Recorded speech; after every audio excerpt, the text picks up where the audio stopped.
Welcome to another type of episode of Everything Sports with Aman and Evan. I'm your host, Evan Garber, and today I'm going to be doing a NBA trade deadline preview, as it is coming up this Thursday. Um, it could be a very eventful free or trade deadline, or it could be a very, very quiet trade deadline. I mean, I don't really see much in between happening. Definitely a very, very interesting deadline for us. Don't really know what could or might happen. Of course, we had so many rumors over the offseason and then now throughout the season as well. Some of those rumors have come true. We did see Pascal Siakam and OG Anunoby traded, of course. Um, OG Anunoby, of course, won the Knicks, and then Pascal Siakam being traded to the Indiana Pacers. So one of the rumors of the Raptors blowing up the season did come to fruition, but it's doesn't not looking like many of the rumors that we once thought could happen or would happen pretty much guaranteed. They don't really seem like they might happen at this point in the season. And we'll start off with the first one, that being the Chicago Bulls. Many thought the Bulls were going to blow it up this season, including myself, and I really think they should blow it up. But now you do have the Zach LaVine injury, which of course changes things a little bit. Um, I honestly think that you should just blow it up anyways. I mean, of course, now you can't trade Zach LaVine as it is after the season, but I think you still got to trade DeMar DeRozan just for whatever you can get. Got to trade Nikola Vucevic for whatever you can get. Got to trade Alex Caruso. I mean, really, this team has no good direction right now. And if you just keep everyone, um, you're not gonna go anywhere. Of course, this season you're gonna flop. You're gonna be a lottery team for sure. But then after that, like, okay, yeah, you get a lottery pick, but does that lottery pick really make this team much better? I don't think so. I don't. The NBA upcoming NBA draft is not super strong.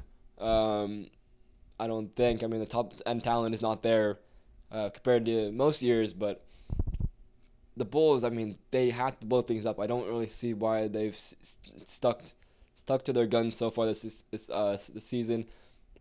Maybe it is that there's not much there's not much value in the league. Maybe they're having trouble finding that team that will give them what they want, which I feel like is a big part of what's happening this season. I think a lot of teams either aren't willing to pay the price that teams are asking for, or they're kind of in the boat where they're kind of stuck, sort of say, like they kind of feel like it's not worth giving up what they have to trade in order to get those guys, or they don't think that those guys are gonna move the needle enough. I think the team like the Warriors, there are so many there's some good options for them. Like you can go out and get Jeremy Grant or something. You can go out and get a DeMar DeRozan. I don't know, just throwing out some names there. I mean, Clint Capella. There are some names that are possibly available, but or Laurie Markkinen as well. Laurie Markkinen, it seems like he's not going to get traded at this point, according to the Jazz. But there are some names available that, yeah, could make the team definitely better. Or Nikola Vucevic, another name that could be out there for the Warriors. But does it really make them that much better? Like, I don't really see any trade that makes sense.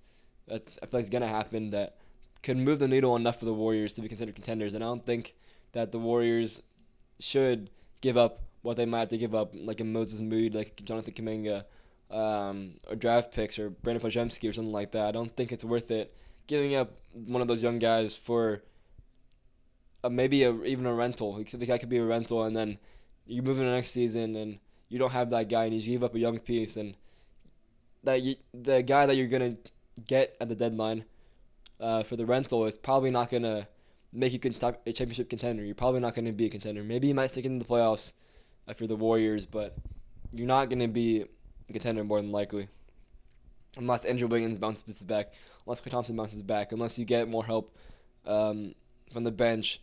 You got to get a lot more from these players you currently have from the Warriors roster if you want to win anything. I don't think a big trade is going to make a huge difference for the Warriors, unless you get like Kevin Durant or something. Unless you get a top player in the NBA, you're not going to move the needle a whole lot. And I think for the Thunder, they're kind of in a similar boat. Like, yeah, you have so many draft picks that you could go out and trade for, like I said, a Laurie Markkinen or whatever, one of these big names, but is it really worth it at this point? Like, yeah, you have so many good assets, but is it worth the possible rental, or is it worth giving up those assets right now? Considering that, like I said, a lot of these guys don't move the needle enough.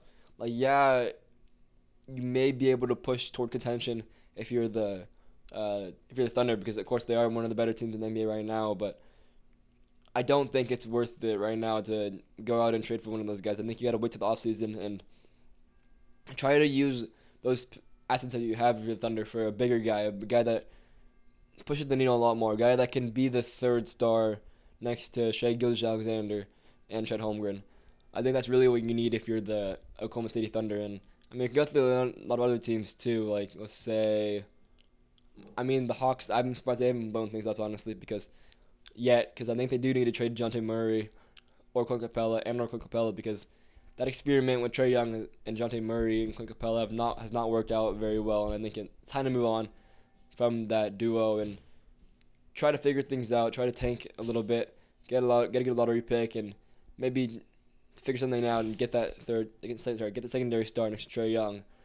But a lot of these trades I might see in the next couple of days will probably be like minor trades, like for some depth for the Celtics or the Bucks or something like that. Or maybe the Cavaliers do go out and trade Jared Allen for some more depth pieces as well. The Clippers, they might trade some depth. The Nuggets might want some depth pieces. I think a lot of it is just going to be depth for contenders. I think that's really what we're going to see in these next few days. The Mavericks, they might be a team to watch, and the Lakers, of course, could be a team to watch for one of those bigger guys. Like I said, Jeremy Grant, DeJounte Murray,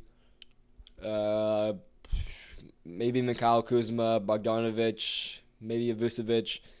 I think those two teams are the ones that probably if I had to put my money on, I'd probably go for those teams making the biggest move. Of course, the Lakers, they've shown a lot of signs these past few weeks that they can be the team that we saw in the playoffs. They did somehow beat the Celtics without LeBron James and Anthony Davis. So they've shown a lot of good signs these past few weeks. They're now the 9th seed in the Western Conference, so they could definitely make that push out of the play-in and be a legit playoff team these next couple months.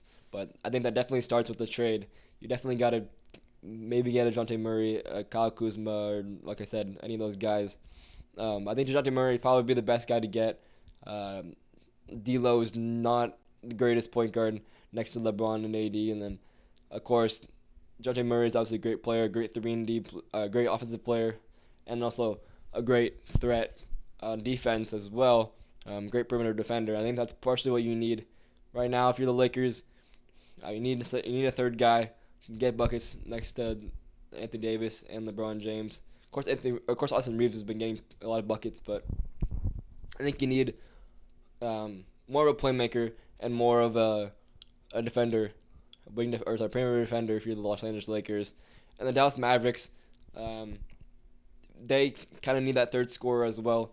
I think that, I don't know, I'm not a huge fan of any of the guys that are in the trade talks. Maybe Kyle Kuzma would be the best bet for them. If you're the Dallas Mavericks, of course you need a third star next to Luka Doncic and Kyrie Irving. There was obviously a lot of talk about maybe getting a better center like Capella possibly, but I think right now they're set at center. They don't have the best centers, of course, but I think their rotation right now, I really like Derek Lively. Derek Lively's been playing really, really well. I like Derek Lively as a lob threat for Luka Doncic. I think once he develops, and then you get that third star next to Luka and Kyrie, I think that could be set for a championship team for them. But yeah, I really expect a pretty quiet deadline in the next couple of days. I doubt we're gonna see many big moves. Maybe DeJounte Murray, but I don't even know if that's gonna happen at this point. But definitely gonna see a lot more moves in the offseason, I think.